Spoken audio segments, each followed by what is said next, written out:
इस कार्यक्रम के पुण्यार्चक हैं स्वर्गीय श्री सौभाग्यमल जैन पाटनी की स्मृति में भाई एवं भ्रातृवधू टीकम चंद सुशीला, बाबूलाल, शकुंतला, अरविंद, रेणु, पुत्र एवं पुत्रवधू सुनील, संगीता, पौत्र एवं पौत्रवधू साहिल, प्रज्ञा, उत्सव, स्वर्णिमा, प्रपौत्र रूहान, पुत्री एवं दामाद सुनीता, करमचंद जैन, अनुपमा, राजकुमार पहाड़िया, अर्चना, पंकज जैन, निवासी Kolkata, firm Saubhagyamal Tikam Chand, Boro Jalinga tea company, Burnie Braes tea company, Tarkeshwar cold storage, Nalikul cold storage.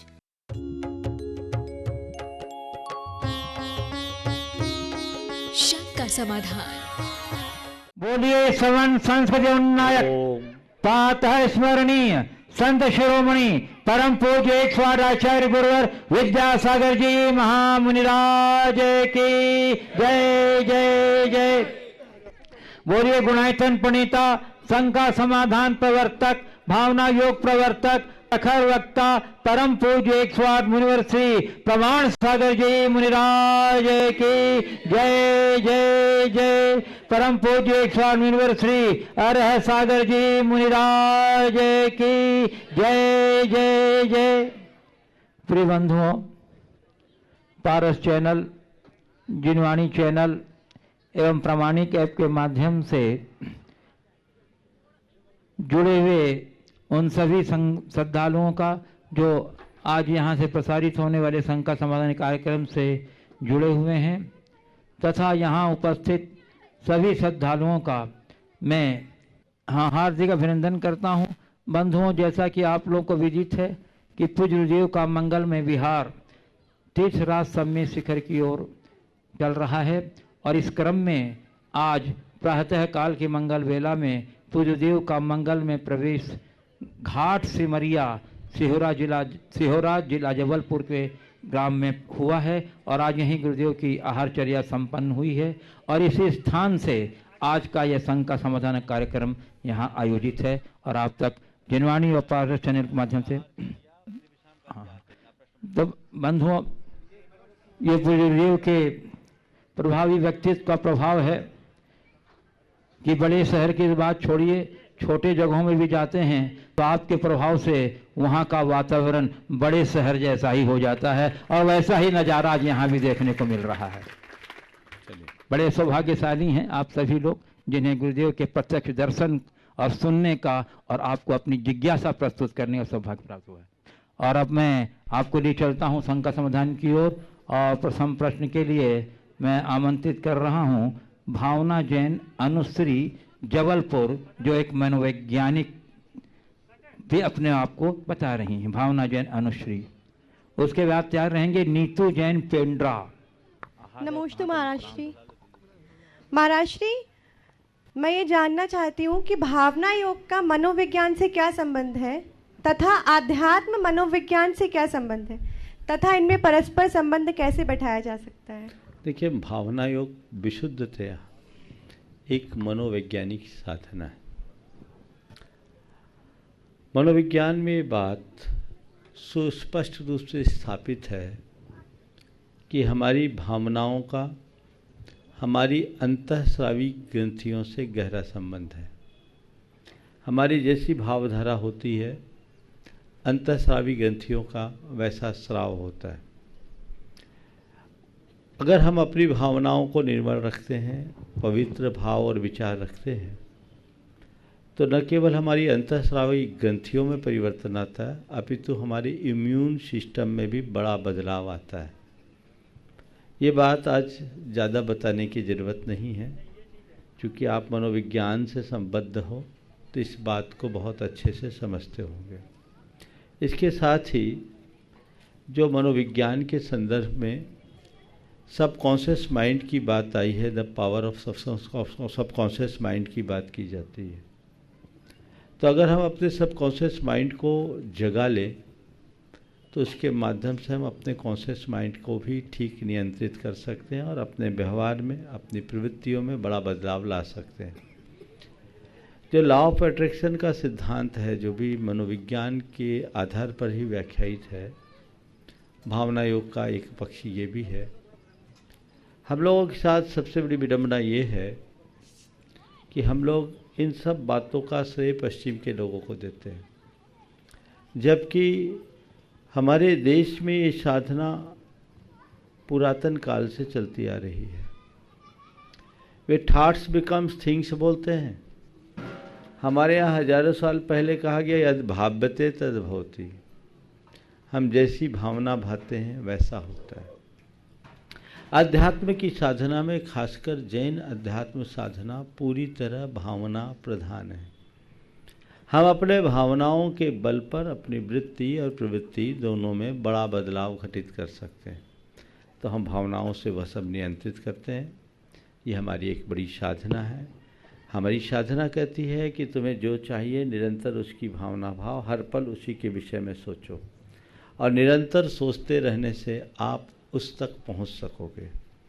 आत्मा को प्राप्त करना है तो हर पल मैं आत्मा हूँ, मैं आत्मा हूँ, मैं आत्मा हूँ, इसे समझो। ऑटो सजेशन की जो बात है वो हमारी साधना में बड़े पुरातन काल से है। हम लोग जब प्रतिक्रमण आदि करते हैं तो वहाँ हमारे लिए ये बात कही जाती है, हम कई वाक्य दोहराते हैं, जो हमें चाहिए उसे हम स्वीकार करते हैं, जो नहीं चाहिए उसे हम छोड़ते हैं। तो ये सारी साधनाएं हमारी बड़ी प्राचीन साधना रही है, और हमने उसी साधना की आज के संदर्भ में वैज्ञानिक व्याख्या की है। जो लोग नियमित भावना योग कर रहे हैं उनके जीवन में बड़ा परिवर्तन दिख रहा है। अच्छा है आप भी इसकी गहराई में उतरे और स्वयं अनुभव करते हुए लोगों को इससे जोड़ने की कोशिश करें। नीतू जैन पेंड्रा, उसके बाद तैयार रहेंगे संजय जैन पेंड्रा। मुनिवर के चरणों में पेंड्रा समाज की तरफ से कोटि कोटि नमस्तु।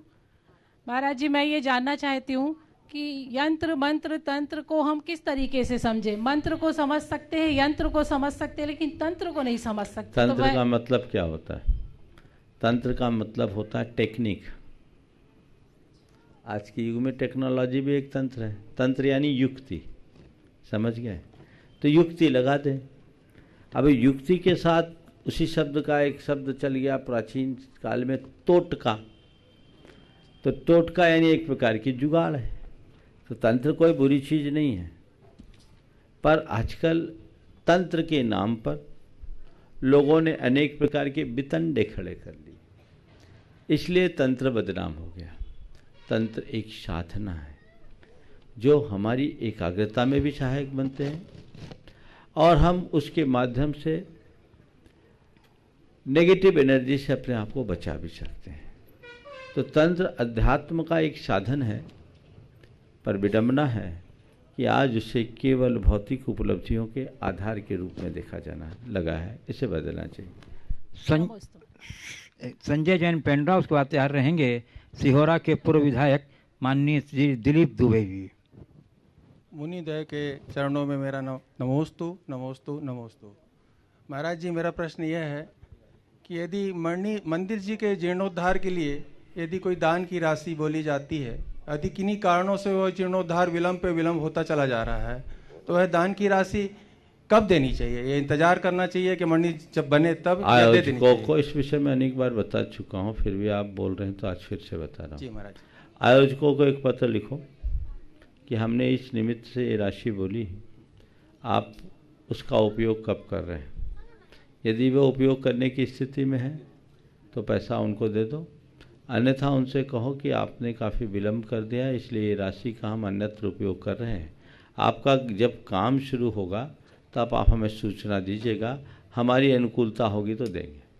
अनुकूलता होने पर देंगे? अगर अपन ने बोला हुआ है तो पाप का बंध नहीं लगेगा? आपने दूसरी जगह दे दिया ना, उनको बता के दूसरी जगह दिया, और सामर्थ्य तो दूसरी जगह दे के पहले घर से तो दान निकालो। अनुकूलता होगी तो देंगे, नहीं होगी तो नहीं देंगे। डिफॉल्टर तुम है, हम थोड़ी। जी महाराज। चलिए। माने डिफॉल्टर वो आयोजक हैं, वो नहीं कर पा रहे हैं, आप थोड़ी हो। आप देने के भाव में अगर कमी करो तो आप दोषी हैं। श्री दिलीप दुबे जी, पूर्व विधायक सिहोरा, और उसके बाद तैयार रहेंगे डॉक्टर अरविंद जैन जबलपुर। महाराज जी के श्री चरणों में नमन करता हूँ, और महाराज जी से निवेदन है, मेरे मन में शंका रहती है कि जीवन में मुझे सफलताएं तो बहुत मिली हैं, लेकिन उसके लिए मेहनत बहुत कम करना पड़ी, और अब स्थिति ये है 8-10 साल थे कि मेहनत की गति तो हमने 10 गुना बढ़ाई है, लेकिन जितनी हमने मेहनत की गति बढ़ाई 10 गुना, सफलता उतनी 10 गुना कम हो गई है। ये मन में मेरे शंका अक्सर रहती है। आपके चरणों में नमन करता हूँ। देखिए, आपके जीवन के अनुभव में ही जीवन का सार छिपा है। आपने सफलता पाई, अनुपाततः मेहनत नहीं की। आज मेहनत कर रहे हैं तो सफलता आपसे दूर है। इसका मतलब क्या है?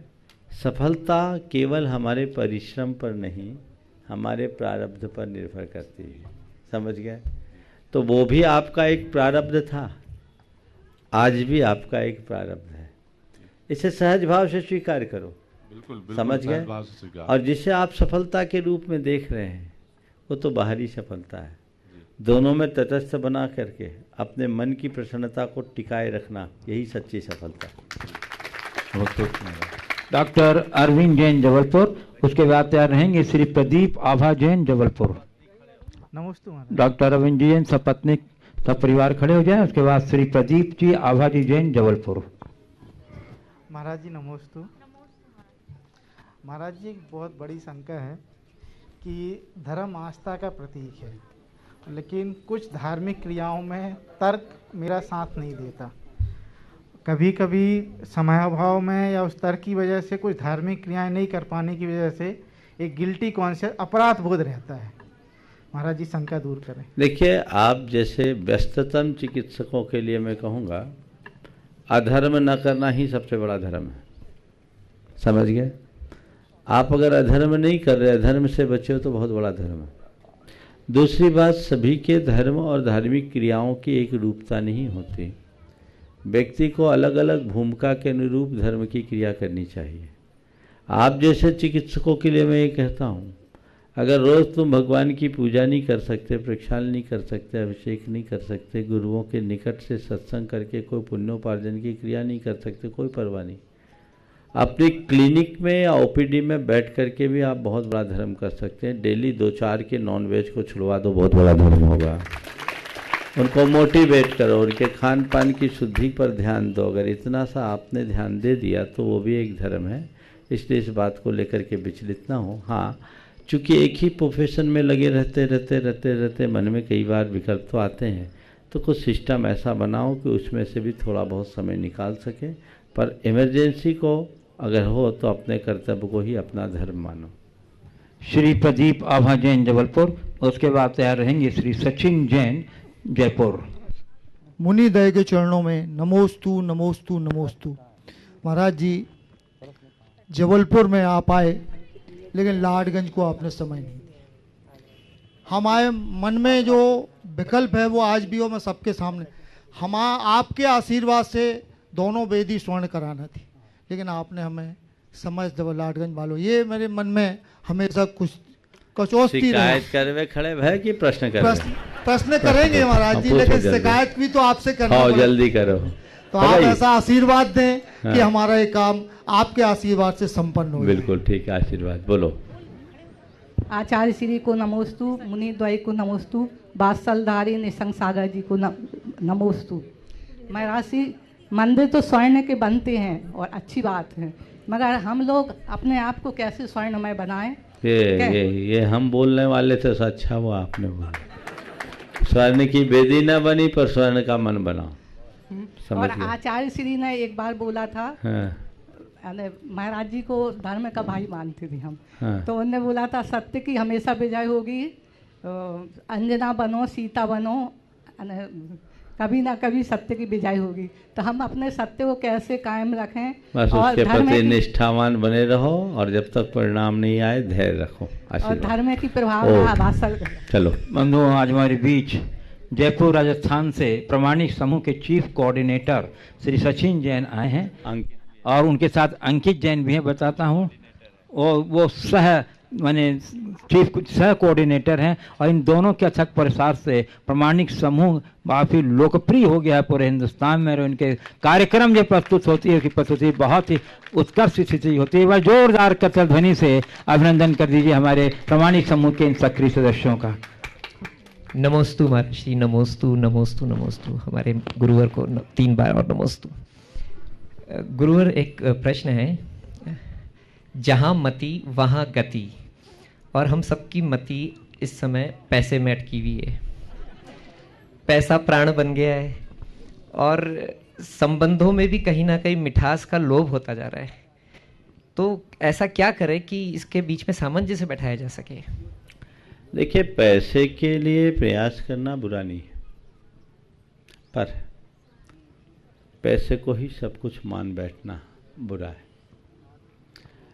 आप गृहस्थ हो, आप लोगों के जीवन की गाड़ी बिना पैसों के नहीं चल सकती। हमारे शास्त्रों में गृहस्थों को भी पैसा कमाने का उपदेश दिया गया है, कमाइए, पैसा कमाए, लेकिन पैसा को सब कुछ न समझे।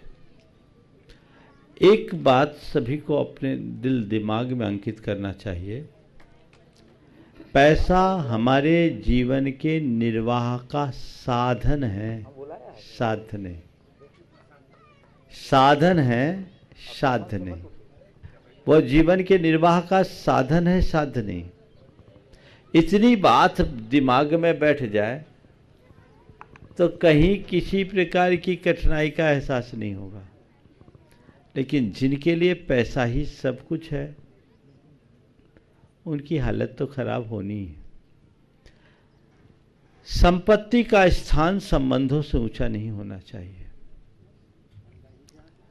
संबंध अपना स्थान रखते हैं और संपत्ति अपना। हेनरी फोर्ड के विषय में मैंने पढ़ा, उन्होंने लिखा अपने जीवन के अंतिम दिनों में, उनकी मृत्यु बहुत बुरी हुई। उन्होंने लिखा कि मैं अपने जीवन काल में जितना समय और शक्ति पैसा कमाने के लिए लगाया, यदि उतना समय में मित्र बनाने के लिए लगाया होता तो मेरी ये दुर्दशा नहीं होती। काश लोग इस सच्चाई को आत्मसात करें और अपने जीवन को परिवर्तित करें। और आप लोग पूछ लो। बोलो। नमोस्तु महाराज श्री, अभी जो हमने जैन पाठशाला का कार्यक्रम शुरू करा है, तो उसमें काफ़ी लोगों ने हमें बहुत पॉजिटिव फीडबैक दिया और एक नेगेटिव फीडबैक भी हमारे पास आया। उसमें कुछ लोगों ने हमें बोला कि हम लोग बच्चों के लिए जो कंटेंट बना रहे हैं उसमें कुछ इंग्लिश शब्दों का भी प्रयोग कर रहे हैं जो बच्चे हिंदी नहीं समझ पाते उन वर्ड्स की। तो उसमें कुछ लोगों ने यूट्यूब पे और हम लोगों तक ये संदेश पहुंचाया कि आप लोग ऐसा काम कर रहे हो, आचार्य श्री हिंदी को प्रमोट करते हैं और आप लोग इन शब्द, महाराज श्री अगर इस चीज़ को हम नहीं कर, देखो, सबसे पहले तो इन युवाओं को और इनके माध्यम से पूरे प्रामाणिक समूह का जोरदार करताल ध्वनि से अभिवादन करें। ये सारे भाई और इनके साथ अनेक बहनें तन मन धन से निस्वार्थ भाव से प्रामाणिक समूह के माध्यम से अनेक समाज कल्याणकारी कार्य कर रही हैं और हमारी वाणी को पूरी दुनिया में पहुंचाने का एक बहुत बड़ा प्रयास ये लोग कर रहे हैं। इन सभी को तुम दोनों के माध्यम से पूरे समूह को आशीर्वाद दे रहा हूं, क्योंकि बहुत दिन से समूह आ नहीं पाया और तुम लोग भी लगभग 1 साल बाद आए हो। तो सबको आशीर्वाद, ऊर्जावान बने रहे। दूसरी बात, हमें जो करना है वो हमें करना है, लोग क्या कमेंट्स करते हैं उसे नहीं देखना है। हमें आचार्य कुंदकुंद की उक्ति को समझना चाहिए। आचार्य कुंदकुंद ने समय सार में कहा है कि अनार्य को अनार्य भाषा में ही बताना पड़ता है। समझ गए? जह न विशक्क मनज्जम अनज्ज भाषम बिना दुगाहे दूँ त परमत्थे त बहुहारे न बिना परमत्थ उदेशन मशक्कम। ये आचार्य कुंदकुंद ने कहा कि किसी अनार्य व्यक्ति के पास जाओ और उससे तुम संस्कृत में बात करो तो कुछ समझेगा ही नहीं, है ना? उसको तो उसकी भाषा में बोलना पड़ेगा। एक व्यक्ति की धर्मपत्नी, एक पंडित जी थे, वो एक कुएं की पाट पर बैठ के भोजन कर रहे थे। अचानक ध्यान चुका और वो कुएं में गिर गए। कुआं ज़्यादा गहरा नहीं था, सूखा था, लेकिन इतना भी नहीं था कि निकल सके, वो नीचे गिर गया। अब लोगों का सहयोग चाहिए। वो पंडित जी का चेला बाहर था। आसपास लोगों को बुलाने के लिए कहा कि पंडित जी ने नीचे से कहा, देखो खेत से लोगों को बुला ले और बुला करके हमको निकलवा। तो नया नया पंडित था, संस्कृत पढ़कर आया। वो बोलता, हलग्राही हलग्राही, पंडितः कूपे गतः। हलग्राही हलग्राही पंडितः कूपे गतः, हलग्राही पंडितः कूपे गतः। अब लोग कुछ समझे नहीं कौन सा श्लोक बोल रहा है, किसान लोग ये कहाँ जान पाए। अब बहुत देर हो गया कोई नहीं है, थोड़ा थोड़ा पानी भी था तो ठिठुर भी रहा था। अरे मूर्ख, ऐसा बोलेगा तो कोई नहीं आएगा। तुम तो उनसे उनकी भाषा में बोलो कि भैया हमारे पंडित जी नीचे कुआं में गिर गए, आओ हमें सहयोग दे और तनक निकाल लो। तो जैसे उनने उसकी भाषा में बोला, लोग आ गए सहयोग के लिए, निकाल दिए। तो ये उक्ति है, जो व्यक्ति जिस भाषा में बात को समझ सके हमें उस भाषा में सिखाने का प्रयास करना चाहिए। हमारा उद्देश्य उन्हें अंग्रेजी सिखाना नहीं है, हमारा उद्देश्य उन्हें हमारी संस्कृति का पाठ पढ़ाना है। इसलिए ये बात आचार्य महाराज इसमें कहीं असहमत नहीं है। हम उनको अपने साथ जोड़ें, उनका अंग्रेजी से विरोध नहीं है, अंग्रेजी माध्यम से विरोध है। पर जिन बच्चों को आपने अंग्रेजी माध्यम में एकदम इतना बढ़ा दिया कि वो हिंदी नहीं समझते, तो उनके लिए थोड़ी मिश्रित भाषा का प्रयोग अपेक्षित है। हम दो अत्यंत प्रसन्नता है हमारे बीच पूज्य मुनि श्री प्रसाद सागर जी महाराज के गृहस्थ अवस्था के छोटे भ्राता श्री श्रीमती कुमार जैन उपस्थित हैं। मैं उन्हें प्रश्न के लिए आमंत्रित कर रहा हूं और एक बार जरा उनका सम्मान कर दीजिए तो अपनी तालियों की गड़गड़ाहट। और इसके बाद तैयार रहेंगे बहुमुखी प्रतिभा के धनी श्री महाराज जी के चरणों में नमोस्तु, श्री आर्य सागर महाराज जी के चरणों में नमोस्तु नमोस्तु। महाराज श्री 150 महाराज जी की कर्मभूमि तो बोहरीवन थी और हमारे बब्बा श्री कल्याण दास जी ने बोहरीवन क्षेत्र का नाम पूरे देश में विख्यात कर दिया।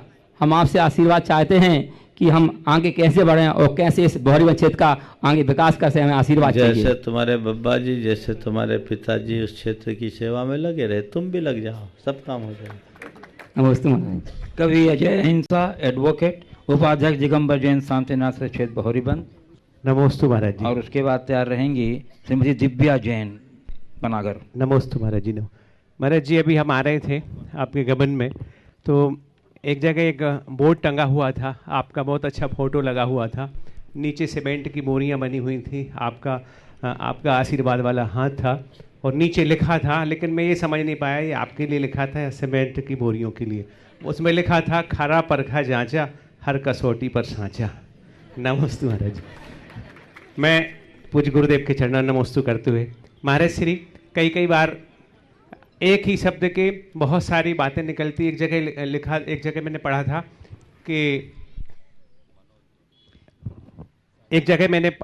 था कि चंदन विष व्यापे नहीं लिपटे रहत भुजंग, और एक जगह पढ़ा कि कोई कितना यति हो, कोई कितना सती हो, कामनी के संग काम जागे ही जागे, काजर की कोठरी में कैसो ही जतन करे, कागज को दाग लागे ही लागे, काजल का दाग लागे ही लागे। तो मेरी ये समझ में नहीं आया कि मैं पहली वाली बात को समझूं या दूसरी वाली बात को समझूं। नमस्ते। चंदन विष व्यापे नहीं लिपटे नहीं भुजंग, ये उक्ति भी सही है।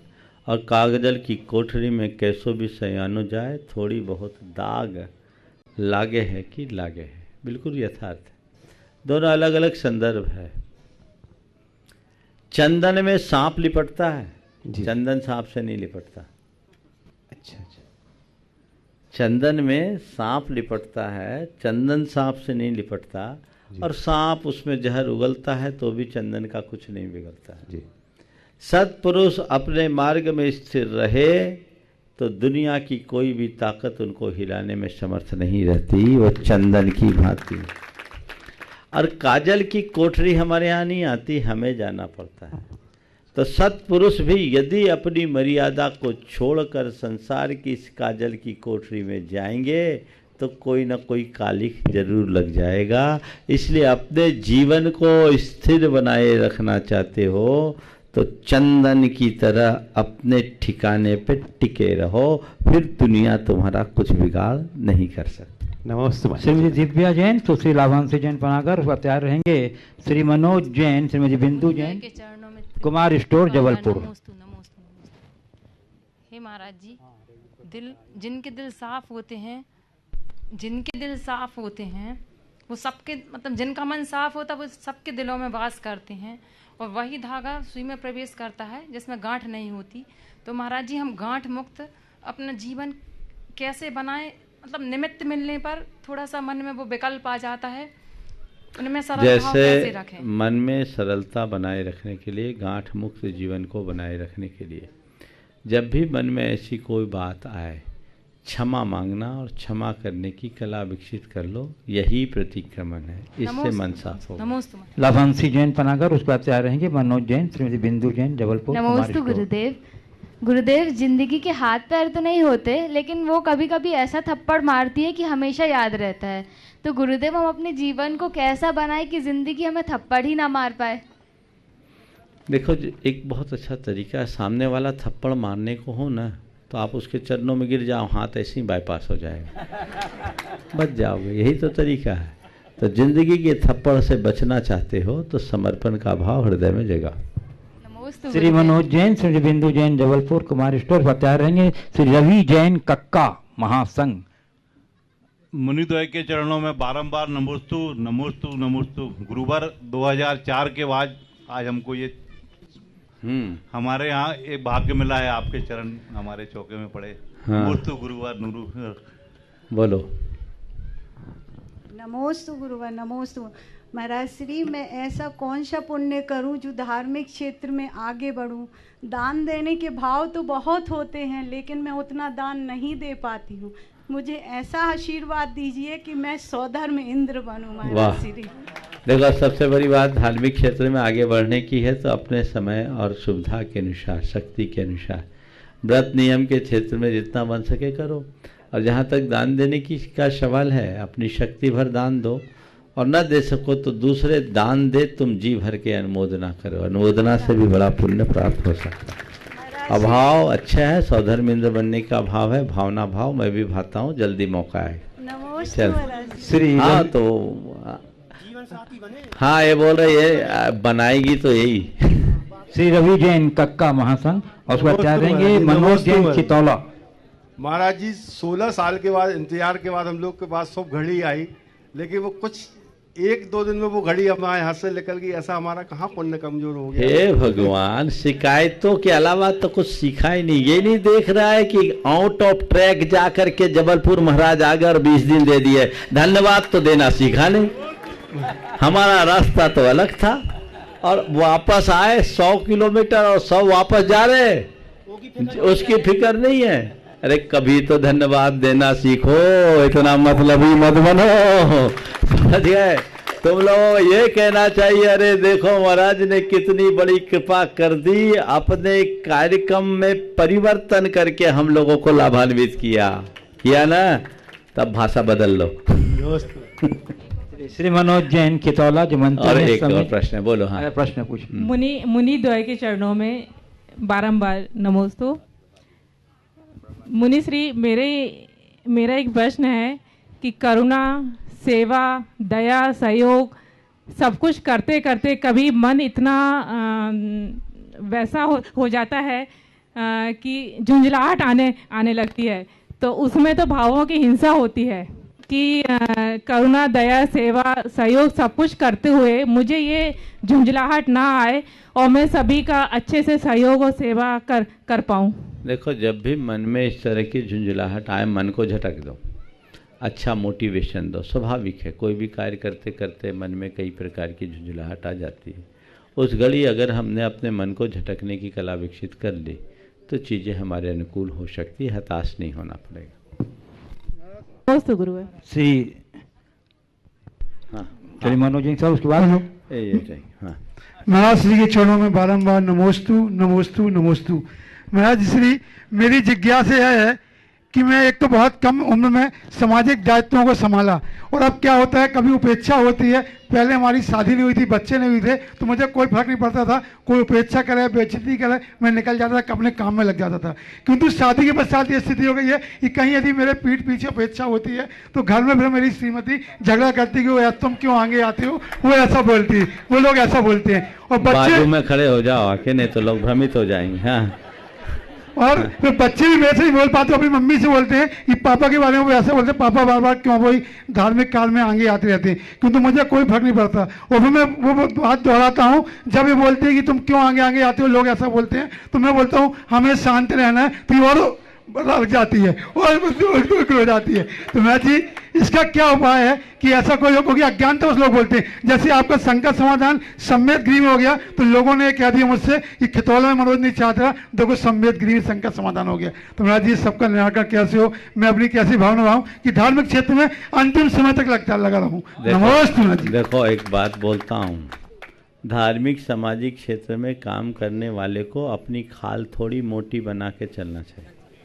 आगे समझ में, खाल थोड़ी मोटी बनाओ और बाकी जो लोग बोल रहे हैं उनको बोलने दो, उनको अपना काम करने दो और तुम्हें अपना काम। ये नहीं मानती महाराज जी, बोलते सब ऐसे बोलते हैं। सुनो ही नहीं ना, सुनो ही नहीं, वो तो है काम, इन्हीं काम के लिए थोड़ी बोलती है, और काम के लिए भी बोलती होगी। इतने साल से झेलते आए और आखिरी तक झेलोगे तो अनुबंध। निकल जाते हैं। हाँ ये शिकायत गलत है महाराज, पहले भी आपसे मैंने हाँ ये तो बोला, ये गलत है। हाँ ये नियम जरूर भूखे नहीं जाएंगे। हाँ बिल्कुल, ये तो चिंता है, शिकायत नहीं है। बढ़िया। मुनिदय के चरणों में बारंबार नमोस्तु। भावना युग की प्रणेता मैं हमारे परिवार सिहोरा एवं महिला परिषद की तरफ से बारंबार नमोस्तु। स्वामी जी मेरा प्रश्न यह है कि इस भौतिकतावादी की चकाचौंध में अहम और प्रदर्शन से रहित होकर धर्म मार्ग में कैसे दृढ़ रहा जाए? अहम और प्रदर्शन से रहित होकर धर्म मार्ग में दृढ़ होने के लिए कुछ नहीं, केवल धर्म मार्ग को देखो, आजू बाजू में मत देखो। जब हम औरों को देखने लगते हैं तब हमारा अहम पुष्ट होने लगता है, तब हमारे अंदर प्रदर्शन की भावना हो। उधर से हटकर हम सीधे अपने लक्ष्य को देखें तो कोई दुविधा नहीं। श्री संजय जैन, अध्यक्ष जैन समाज कौशलपुर, और तैयार रहेंगी ब्रह्मचारिणी बहन चंद्रलेखा दीदी पिंडरई। गुरुवार हमारे नगर गौरव इलक श्री गोसल सागर की ओर से और सकत दिगंबर जैन समाज गोसलपुर ओर से वर्गवार आपके चरणों में बारंबार नमोस्तु नमोस्तु नमोस्तु। गुरुवार भक्त के घर भगवान पधारें और बिना आहार के उनका विहार हो जाए तो इसमें किसका दोष है गुरुवार? उनकी भावनाओं का या उसके असभ कर्म के उदय का गुरुवार? नमोस्तु नमोस्तु। उसके लिए विशेष पुण्य का अवसर मिलने वाला है, ऐसा समझे और पीछे लग जाए। जैसे जबलपुर वाले यहाँ तक आ गए, लगो 2-4 दिन पीछे, क्या फर्क पड़ता है, कहीं ना कहीं तो मौका मिलेगा। नमोस्तु गुरुवार। ब्रह्मचारिणी बहन चंद्रलेखा दीदी पिंडरई, और उसके बाद तैयार रहेंगी ब्रह्मचारिणी बहन प्रभा दीदी। पूज्य महाराज जी के चरणों में शत नमन। मोक्ष कल्याणक के दिन ध्यान के बल पर मुनिराज मोक्ष चले जाते हैं। इससे देखकर पता चलता है कि ध्यान की मुद्रा हमारे जैन धर्म में कितना महत्वपूर्ण कार्य करती है। तो फिर जन सामान्य को ध्यान क्यों नहीं सिखाया जाता? बिल्कुल ध्यान सिखाना चाहिए, ध्यान सिखाने का निषेध नहीं है, भूमिकानुरूप ध्यान होता है। आज परम ध्यान की उपलब्धि नहीं है, पर धर्म ध्यान तो हम लोग कराते ही हैं, इसलिए उस धर्म ध्यान का पालन होना चाहिए। नमस्ते महाराज जी। ब्रह्मचारिणी बहन प्रभा दीदी जबलपुर। हाँ यहीं से। और उसके बाद तैयार रहेंगी डॉक्टर सुभी जैन अनुश्री जबलपुर। नमस्ते महाराज जी। नमस्ते महाराज जी।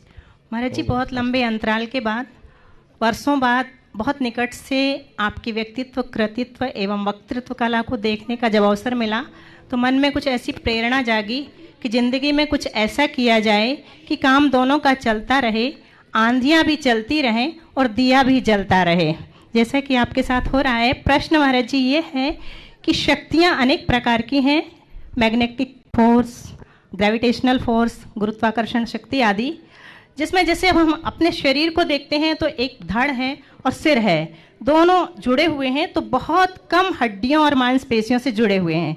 जब थोड़ी सी शक्ति एनर्जी कम होती है तो हमारी गर्दन लुढ़क जाती है। और भावना योग एक ऐसी चीज है जो हमारी शक्ति को बहुत ज़्यादा बढ़ा देती है, जिसके के बारे में कहा ही नहीं जा सकता। अभी हम थोड़े से विलंब हो गए थे, आने विलंब से आए बहौरी वन के दर्शन के कारण, तो महाराज जी से सुन ही रहे थे। भावना युग महाराज श्री ने बताया कि अवचेतन मन से संबंधित है। हम जो भी इच्छा करते हैं वो हमारे अवचेतन मन में चली जाती है और वो समय पा करके जरूर पूरी होती है। थॉट्स बिकम थिंग्स, वस्तु साकार हो जाती हैं, वस्तुभूत हो जाती, भावनाएं वस्तुभूत हो जाती हैं। तो उन्हें अगर हमें वस्तुभूत करना है तो प्रयास करना होगा कम से कम 3 दिन सिर्फ मिनिमम करके अगर आप देखेंगे तो आप रुकेंगे नहीं। उस समय हमारे चारों ओर एक प्रोटेक्टिव रक्षा कवच बन जाता है। जैसे ही वो रक्षा कवच बनता है तो नेगेटिव एनर्जी उस दिन से आना बंद हो जाती है। अब हम पॉजिटिव एनर्जी वाले हो गए हैं, तो फिर क्या होगा, हम 21 दिन करना चाहेंगे। अगर आपने संकल्प कर लिया कि 21 दिन करेंगे तो 22वें दिन आप 6 महीने का संकल्प करेंगे, और 6 महीने अगर आपने कर लिए तो मैं दावे के साथ कहती हूं कि आप भावना योग ना करना भूल जाएंगे, यानी करेंगे ही, ना करे बगैर रह ही नहीं सकते, जिंदगी भर के लिए अपना लेंगे। तो ऐसा भावना योग हमारे अंतर्मन की गहराइयों में जाना चाहिए, क्योंकि इससे हमारी अंतःस्रावी ग्रंथियों पर प्रभाव पड़ता है। आज जो सबसे ज्यादा बीमारियां हो रही हैं ब्रेन की, और नर्वस सिस्टम हमारा खराब हो जाता है, इम्यूनिटी पावर, ये सब अगर बढ़ता है तो भावना योग से। मैं ज्यादा इसमें अभी नहीं बोलूंगी, आप लोगों को अलग से कभी भी बताऊंगी, क्लासेज हम लोग लिया ही करते हैं, पूरी दुनिया में प्रचार प्रसार इसका मैं करना चाहती हूँ। महाराज जी से अभी मैंने अपनी भावना जताई थी। महाराज जी हमारा मंदिर है, उसमें रत्नों की 95 प्रतिमाएं हैं, 424। तो डेली हम एक भावना भाते हैं, आधी लाइन सुखी रहें सब जीव जगत के, और एक लाइन सर्वे भवन्तु सुखिनः सर्वे सन्तु निरामया। यही होता है भावना योग से। यदि हम भावना योग करना शुरू कर देते हैं तो पूरी दुनिया सुखी हो जाएगी, हम तो होंगे ही होंगे। तो उसमें जो न्यूरो इम्यूनोलॉजिकली हमारे अंदर प्रभाव पड़ता है, हमारा नर्वस सिस्टम पूरा का पूरा अच्छा हो जाता है। एक बार करके तो देखिए। तो मैं यही चाहूंगी बार बार कि सारी दुनिया हम लोगों से समझकर, जैसे अभी हमारे बीच के प्रामाणिक ऐप वाले लोग आए, महाराज जी ने बताया, सब सिखा रहे हैं हम लोग, सब लोग यहाँ पर बैठे हुए लोग संकल्प करें कि YouTube खोल करके सिर्फ भावना योग मुनि श्री प्रमाण सागर जी डालेंगे, जो भी खुलेगा आप उसको सुबह शाम, और नींद नहीं आती है तो सोते सोते 2-3 बार, हम 4-4 5-5 बार करते हैं, और इतनी नेगेटिविटी उसकी तो हम लोगों को होने का सवाल ही नहीं होता, पूरी की पूरी समाप्त हो जाएगी। आप अपने आप को संवारें, सुधारें, भावना योग के माध्यम से अपना कल्याण करें और दुनिया का भी कल्याण करें। तो महाराज जी हमारा प्रश्न वही था कि ये जो गर्दन लुढ़क जाती है, जिस समय जीव इस शरीर से निकल जाता है, जिसे हमारे यहाँ भाव योग कहा है, जीवस्य जाहु शक्ति कह करके योग कहा है, तो क्या भावना योग इसी शक्ति को बढ़ाने वाला है? ये हमारा विशेष रूप से प्रश्न है। सबसे पहली बात तो बहन जी का एक बार अभिवादन आप लोग कीजिए।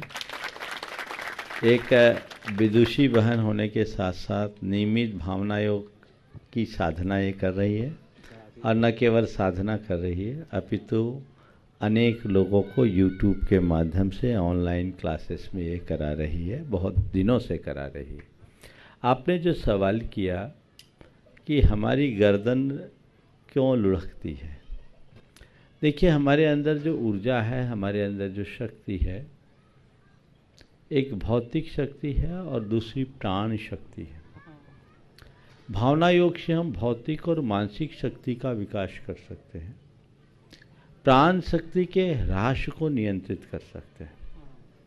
मरणों जो हम जीवन के आखिरी दिनों में हमारी गर्दन लुढ़कती है, वो प्राण शक्ति के वियोग से लुढ़कती है। तो प्राण शक्ति एक बहुत बड़ी शक्ति है जो हमारे आयु के रहने तक टिकी रहती है। पर जो लोग भावना योग करेंगे उनकी आयु का असमय में नाश नहीं होगा, वो तनाव मुक्त होंगे, और तनाव मुक्त होने वाले व्यक्ति के लिए शास्त्रीय भाषा में मैं कहूँ तो आयु कर्म की उदीर्णा नहीं होगा, वो आयु कर्म की उदीर्णा से रहित रहते हैं। तो इसलिए वो अपना वर्तमान जीवन और भावी जीवन दोनों उज्जवल बना सकते हैं। इसलिए अपनी प्राण ऊर्जा को संरक्षित करना, अपने प्राणों को संरक्षित करना, अपने समग्र जीवन को संरक्षित करना चाहते हैं तो हमें भावना योग का आलम्बन लेना चाहिए। महाराज जी हम कहना चाह रहे थे कि प्रमादावस्था में भी अपनी हम लोग की गर्दन लुढ़क जाती है, निद्रा आने लगती है अथवा अन्य अवस्था में। हाँ। और दूसरी चीज हम ये कहना चाहेंगे कि सब लोग नियम से अगर भावना योग करना शुरू करना चाहते हैं तो 9 बार नमोकार मंत्र लिखना शुरू करें। वो भी महाराज जी की प्रेरणा से हम 22 मार्च से लिख रहे हैं, तो उससे हमारी एनर्जी जो है ना गुणित क्रम से बढ़ती है, योग क्रम से नहीं। तो ये भी आप लोग अवश्य करें, ये हमारी भावना है। बहुत सुंदर। चलिए डॉक्टर सुभी जैन अनुश्री जबलपुर, और उसके बाद तैयार रहेंगी नीरज जैन, माता सरोज जैन मझौली वाले। नमोस्तु महाराज जी। महाराज जी, हम रात्रि भोजन त्याग करते हैं, मगर लोग रात्रि भोजन के नाम से फलाहार, केले, सिंघाड़े ये ग्रहण कर लेते हैं, तो क्या ये रात्रि भोजन त्याग करने की श्रेणी में आएगा और ये करना उचित है कि नहीं है? एक बच्चे ने, छोटे से बच्चे ने मुझसे एक दिन सवाल किया कि महाराज रात में रोटी खाने में पाप लगता, कलाकंद खाने में नहीं लगता। मैं तो एक ही बात कहूँगा, अगर आपने रात्रि भोजन का त्याग किया है तो रात्रि के भोजन की आसक्ति भी छूटनी चाहिए। अब तो बड़ा गड़बड़ होता है, रात्रि भोजन त्यागी दिन में भोजन भी करते हैं और फलाहार को फुलाहार बना लेते हैं, और उस समय वो सब चीज़ें खाते हैं जो दिन में भी खाने योग्य नहीं। और बहुत सारी चीज़ें ऐसी हैं जो कोलेस्ट्रॉल को बढ़ाती, प्रायः फ्राई चीज़ें होती, तली फली चीज़ें होती, वो तो और नहीं खाना चाहिए। अक्षय कुमार का अगर आप लोगों ने क्लिप देखा होगा, जो 2016 में उनने एक इंटरव्यू में कहा, बहुत वायरल हुआ। अक्षय कुमार सुपरस्टार है, शाम 6:30 बजे के बाद वो कुछ भी नहीं खाते, कुछ भी नहीं पीते। उन्होंने एक बहुत अच्छी युक्ति दी, बोले हमारे शास्त्रों में, हमारी परंपरा में रात में नहीं खाता। और उन्होंने जो तर्क दिया वो ये दिया कि रात में जब हम सोते हैं तो हमारा सारा शरीर तो रेस्ट पे रहता है, पर पेट को एक्टिव रहना पड़ता है अगर हम खाना खाते हैं तो हमारी प्रकृति हमें बताती है कि हम पेट को भी रेस्ट दें। इसलिए मेरा आप सबसे कहना है, कुछ घंटों के लिए पेट को खाली छोड़ो। अभी एक वैज्ञानिक को नोबेल प्राइज मिला जो उपवास चिकित्सा पर, जापान के वैज्ञानिक को, कैंसर जैसी बीमारी उपवास के माध्यम से ठीक हो सकती है। उनके अनुसार कम से कम 8 घंटा पेट खाली रहना चाहिए। इसको बोलते हैं ऑटोफेजी। ऑटोफेजी के सिद्धांत को आप लोग अगर देखें, कहीं भी पढ़ें, तो आपको इसका पूरा विस्तार से पता लगेगा। जो लोग सोचते हैं कि भूखे रहने से शरीर में कमजोरी आती है, ये उनका भ्रम है। आपको चाहिए कि दिन में भोजन करें। कदाचित दिन में भोजन नहीं कर पाए तो गुरुओं को याद कर लो। हम लोग पूरी जिंदगी एक वक्त भोजन करके गुजार सकते हैं, आप एक आध दिन नहीं कर सकते हैं। ये फलाहार क्या है? फलाहार तो उस समय के लिए जब पूरे दिन भोजन से रहित हो गए, अब तकलीफ़ हो रही है, पेट को आधार देना है, या कोई डायबिटीज़ जैसी बीमारी से ग्रसित है तो एक केला खा लिया, सेव खा लिया, एक गिलास दूध पी लिया, काम ख़त्म। ये है फलाहार। थोड़े से मखाने खा लिए, कोई ड्राई फ्रूट ले लिए, हो गया काम। पेट को आधार दो, ये इतना है फलाहार। कायदे से रात में खाने वाले लोगों को कोई भी प्रोसेस की भी चीज़ें नहीं खानी चाहिए। बेहतर होगा अगर आप ऐसा संकल्प लेंगे तो आपका रात्रि भोजन भी छूटेगा और आप ज़्यादा हेल्दी रह पाओगे। नमस्ते। नीरज जैन मझौली वाले, और उसके बाद तैयार रहेंगे वीर जैन। नमोस्तु महाराज जी, नमोस्तु महाराज जी।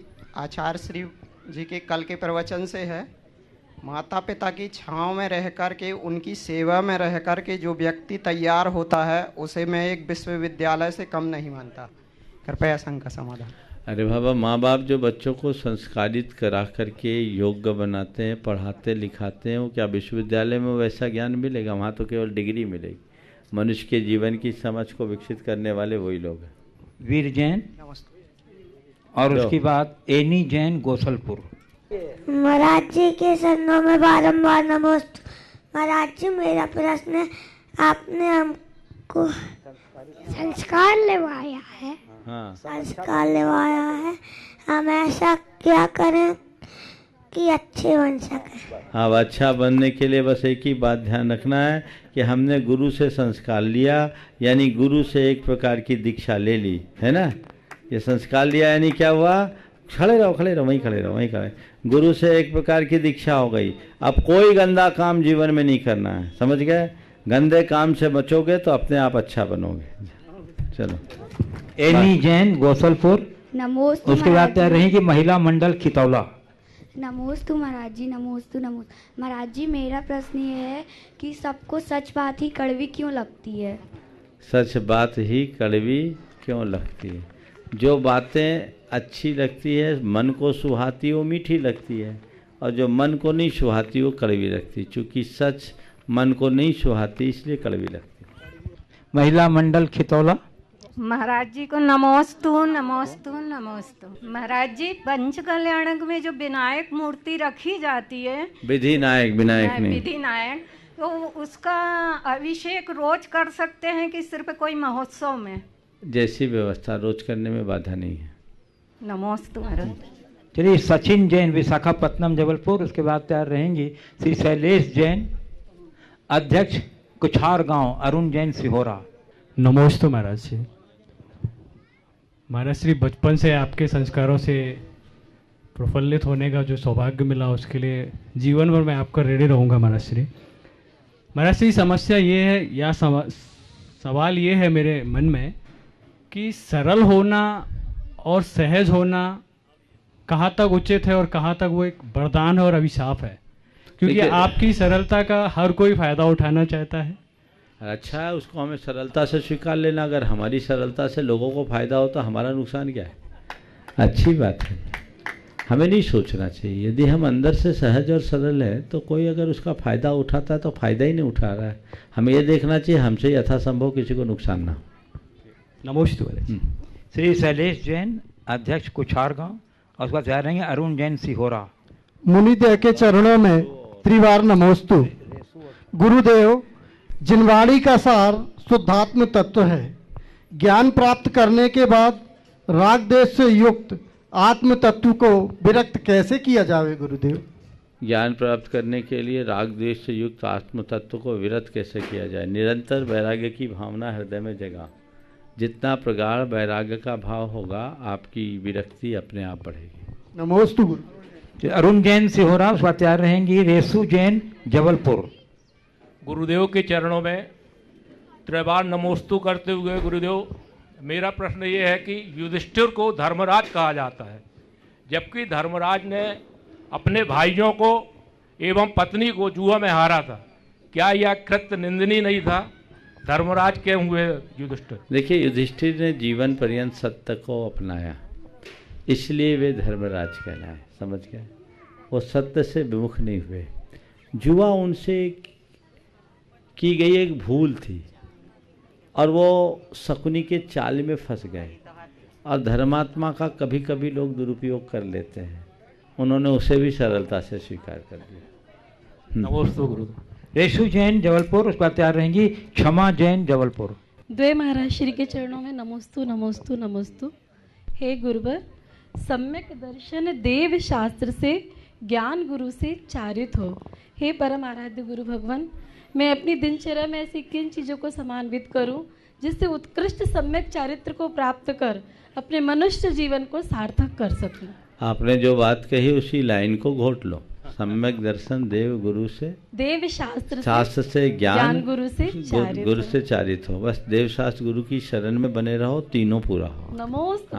क्षमा जैन जबलपुर पर तैयार रहेंगे राष्ट्रीय दिगंबर जैन युवा महासंघ के श्री पंकज जी एमडी जबलपुर, और उनके साथ में आशीष जी। भगवंत मुनिराजों को नमोस्तु नमोस्तु नमोस्तु। महाराज जी, मेरे जीवन में इतने संकल्प और विकल्प बने रहते हैं और हम तटस्थ क्यों नहीं रह पाते हैं? थोड़े दिन भावना योग करो, तटस्थता आने लगेगी। संकल्प विकल्प तो सबके साथ है, उसी को तो हमें प्रयास पूर्वक दूर करना है। ठीक। श्री पंकज जैन एमडी जबलपुर, जो राष्ट्रीय दिगंबर जैन युवा महासंघ, आशीष जी से पहले आ जाए, सभी आ जाए। महाराज जी के चरणों में बारंबार नमोस्तु।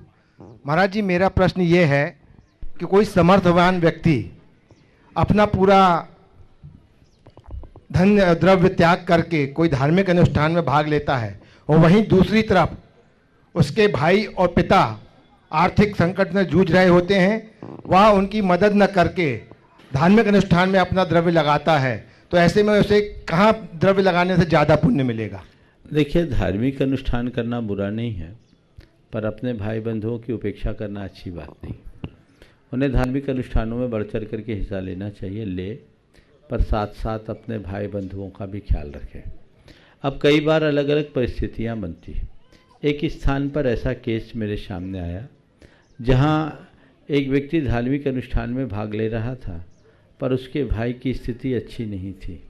लोगों ने मुझसे कहा कि महाराज जी, ये धार्मिक अनुष्ठानों में बहुत खर्च करता है, पर उसका भाई हलवाई है और वो कुछ उसको सहयोग नहीं करता।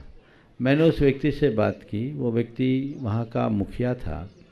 उसने कहा महाराज जी मेरा भाई मुझसे कोई सहयोग लेना ही नहीं चाहता, आप बोलिए क्या देना है, मैं सब देने को तैयार हूँ। वो लेना ही नहीं चाहता, वो बड़ा स्वाभिमानी है। अगर हम कुछ कहते हैं तो थोड़ा स्वाभिमानी भी है और थोड़ा बदजवान भी है। हम अगर कुछ कहें तो कहते हैं बहुत पैसा दिखाना चाह रहे हैं कि अपना पैसा अपने पास रखो। तो इन सभी चीज़ों को व्यापकता से समझना चाहिए। अगर भाई जानबूझ के उपेक्षा कर रहा है तो ये उचित नहीं है, पर कहीं ऐसा तो नहीं कि सामने वालों ने अपना व्यवहार ही ऐसा बना रखा कि उसकी इच्छा ना हो। तो हमें दोनों बातों को ध्यान में रख करके काम करना चाहिए। आपसे जी प्रश्न पूछे नहीं। इसके बाद तय रहेंगे श्री संजय गोथा, दादा बड़ी कोटा। नमस्ते महाराज, मेरा सवाल है, जब किसी स्थान पर मूर्ति का अभिषेक होता है, अतिशय होता है, तो वो मूर्ति का प्रभाव है या उस क्षेत्र स्थान या वेदी का प्रभाव है? देखिए किसी भी मूर्ति में अतिशय है, मैं कहूँगा मूर्ति का, क्षेत्र का, स्थान का प्रभाव तो बाद में, वहाँ के भक्तों की भावनाओं का प्रभाव पहले। अगर भक्तों की भावनाएं अच्छी है, सब कोटा वाले हैं? नहीं सर, शेडोल भी। अच्छा तो अच्छा तो भावनाओं का प्रभाव ज़्यादा है, हम अपनी भावनाओं को प्रमुखता दें। नमस्ते महाराज, शेडोल समाज की ओर से नमस्ते। देखिए एक बात मैं जरूर कहना चाहूँगा, बगल में सम्मेदगिरी क्षेत्र है। बहुत आग्रह था इन लोगों का कि महाराज जी का प्रवास सम्मेदगिरी हो, पर अभी पिछली बार हम हो आए थे और आज हमारे पास समय नहीं था। लेकिन मैं सम्मेदगिरी क्षेत्र कमेटी के लोगों को कहूँगा, जो संकल्प लिया है उसे शीघ्र पूरा करो, अपने रुके कार्यों को पूरा करो। और लोगों को भी मैं कहूँगा जब भी शोर आए तो सम्मेदगिरी के दर्शन का लाभ अवश्य लें। बंधुओं, हाँ, नहीं जो योजना है उसको अच्छा बनाइए। जैसा कि आप लोग को विदित ही है कि पूज्यदेव का मंगल में विहार चल रहा है, तीसरा सम्मित शिखर की ओर, और बहुत द्रुत गति से विहार चल रहा है। आज का रात्रि विश्राम मोहशाम संजय जैन के फार्म हाउस में होगा और कल की आहारचर्या पारस मार्वल धनगवा ग्राम के पास में होगा। चलिए तो, और श्री अजय श्रीमती मनीषा, पूर्व अध्यक्ष श्री जय कुमार जैन, दरहाई जबलपुर।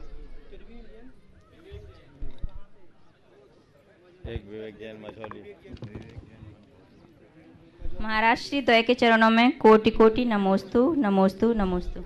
महाराज श्री, अधिकांश माताओं की यह व्यथा है कि बच्चा 13-14 वर्ष का होने तक तो माँ के पल्लू से बंधा रहता है, लेकिन उसके बाद वह जब धीरे धीरे बड़ा होता है तो वह अपने संस्कारों को भूलने लगता है। महाराज श्री, तो हर माँ को चिंता होती है कि यह अपने फ्रेंड सर्कल को प्रायोरिटी दे रहा है तो कहीं भटक ना जाए।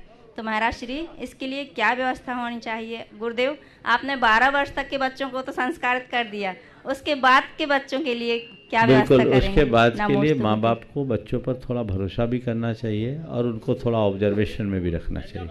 उन्हें एक मर्यादा से बांधकर उनके दायित्व का बोध कराना चाहिए। यदि ऐसा करते हैं तो सब चीज़ें ठीक हो सकती है, वो भटकने से बच सकते हैं। उन्हें बता दें कि दोस्ती की सीमा क्या होनी चाहिए और उनकी संगति पर ध्यान दें। अगर अच्छे दोस्त हों तो सारे कार्य अच्छे हो सकते हैं। विवेक, आप नमोस्तु महाराज जी, द्वय महाराज जी के चरणों में मेरा बारंबार नमोस्तु। महाराज जी, अभी मैं कुछ समय पहले सम्मेद शिखर गई थी, मेरे को बहुत ज़्यादा वहाँ पर देखकर अच्छा नहीं लगा। शिखर जी में पर्वत पर पूरा टूरिज्म हो गया है। वहाँ पर मंदिर में ऊपर चढ़कर फोटो खिंचवा रहे थे, वो देखकर मुझे बहुत बुरा लगा। महाराज जी, इसके लिए मैं चाहती हूँ कि सभी पूरा समाज एक हो। ऐसा है, सम्मेद शिखर झारखंड का एक पर्यटन का विशेष क्षेत्र है। वहाँ प्रतिवर्ष दिसंबर और जनवरी में बहुत सारे सैलानी आते हैं, वर्षों से आते हैं, और वो प्रायः नीचे ही रहते, ऊपर नहीं जाते।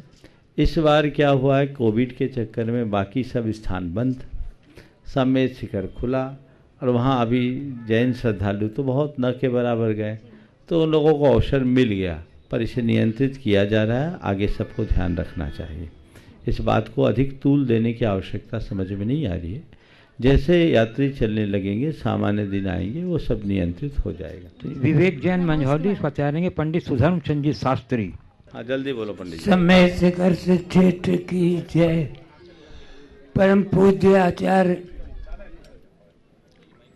पंडित जी जल्दी बोलो। संग कीजिए। महाराज जी सम्मेद शिखर की यात्रा को जा रहे हैं। हम सब श्रद्धालु उनके चरणों में नमन करते हैं और बार बार प्रार्थना करते हैं आपकी यात्रा सानंद संपन्न हो। ऐसे ही जन जन को लाभ देते हुए एक छोटा सा गांव है त्यूरी, और त्यूरी में भगवान अजितनाथ की अतिशयकारी प्रतिमा है, जिसे आचार्य विद्यासागर जी ने नाम दिया अतिशय क्षेत्र अजितनाथ की जय। और उन्हीं की कृपा से उनके समय में होने वाले 170 तीर्थंकर एक साथ जो हुए हैं उनकी प्रतिमा विराजमान है। और महाराज जी से प्रार्थना है, आते हुए आप जल्दी निकल आए थे, जाते हुए वहाँ को अधिक समय देकर वहाँ आहार। बिल्कुल, मैं क्या कहूँ, बस बस बस इतना ही रखो पंडित जी, बिना गए समझ गया। देखो भावना भाव भाग्य जगह। बोलिए परम पूज आचार्य गुरुवर श्री विद्यासागर जी महाराज की प्रार्थना करें। बिल्कुल बिल्कुल।